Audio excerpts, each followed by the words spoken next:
Dr Wojciech Kukuczka to absolwent Technikum Fotograficznego oraz Wrocławskiej Akademii Sztuk Pięknych na kierunku fotografia i multimedia.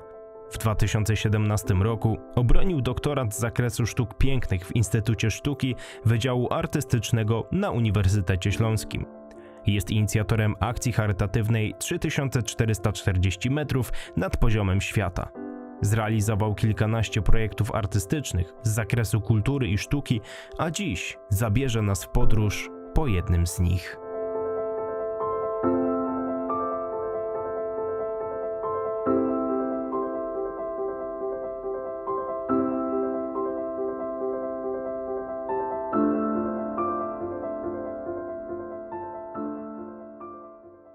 Jaka była Pana motywacja, aby wyruszyć w podróż i ją udokumentować?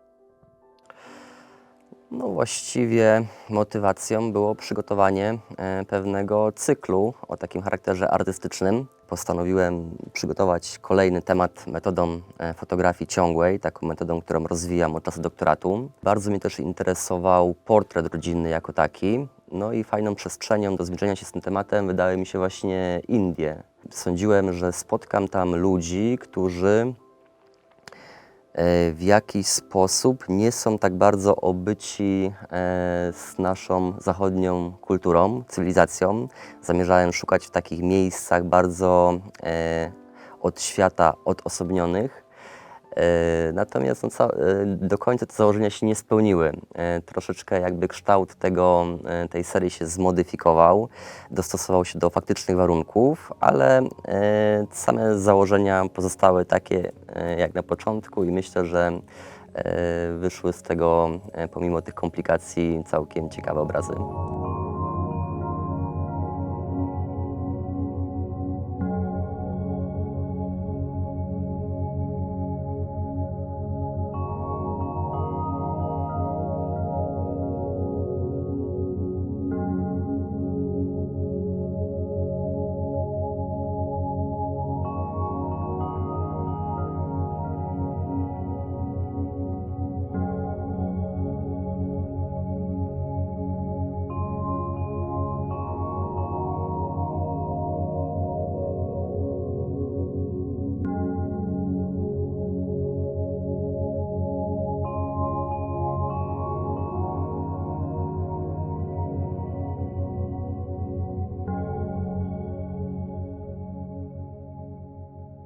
Dlaczego akurat ta technika? Dlaczego akurat technika zdjęć ciągłych została przez Pana wykorzystana?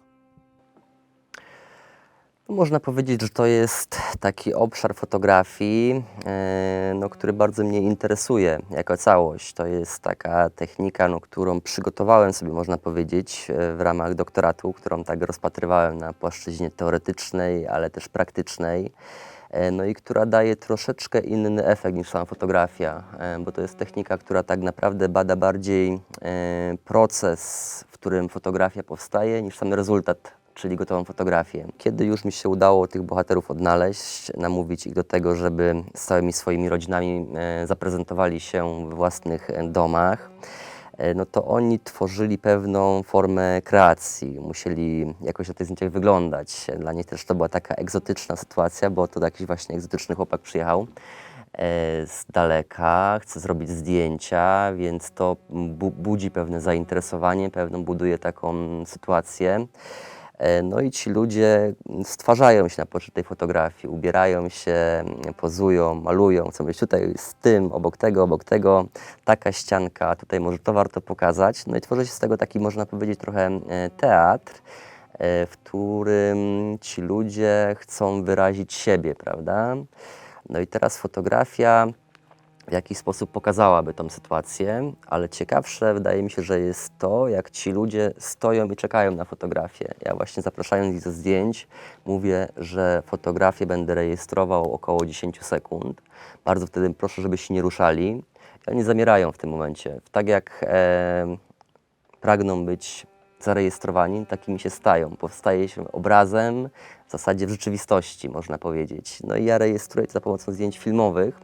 No i jest taka sytuacja, że z jednej strony jest to fotografia, ponieważ ci ludzie są zatrzymani jak na fotografii, ale z drugiej są zatrzymani w rzeczywistości, czyli to zatrzymanie nie jest takie dokładne, nie jest to takie zamrożenie.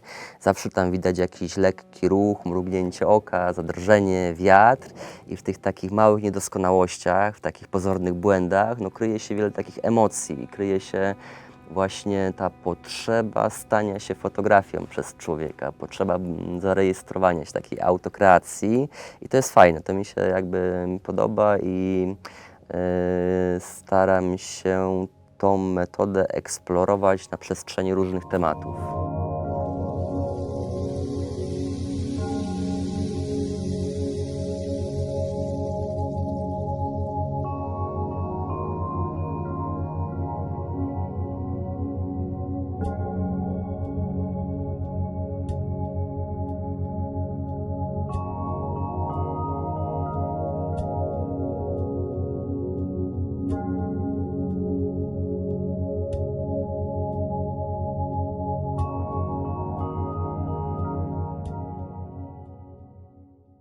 Czy jest coś, co chciałby Pan przekazać innym ludziom dzięki wykonanym fotografiom, dzięki spełnieniu całego projektu w zasadzie? Jakie są Pańskie przemyślenia, już powoli podsumowując?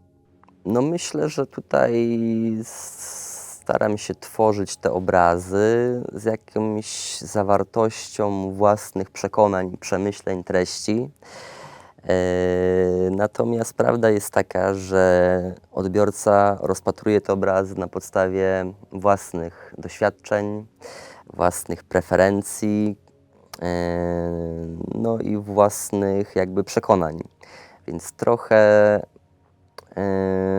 przede wszystkim chciałbym, może tak szeroko mówiąc, przekazać to, żeby ludzie szukali własnej odpowiedzi w galeriach sztuki, gdzieś tam szukając pewnych form artystycznych, że to jest ważne, że my to musimy skonfrontować ze swoją osobą. Więc nie jestem zwolennikiem takiej metody, że artysta ma zakodowany rebus, który odbiorca musi rozwiązać. No to musi być pewien pretekst do przemyśleń, pewien impuls, który skłoni tak naprawdę odbiorcę i w jego głowie powstanie to dzieło sztuki ostatecznie.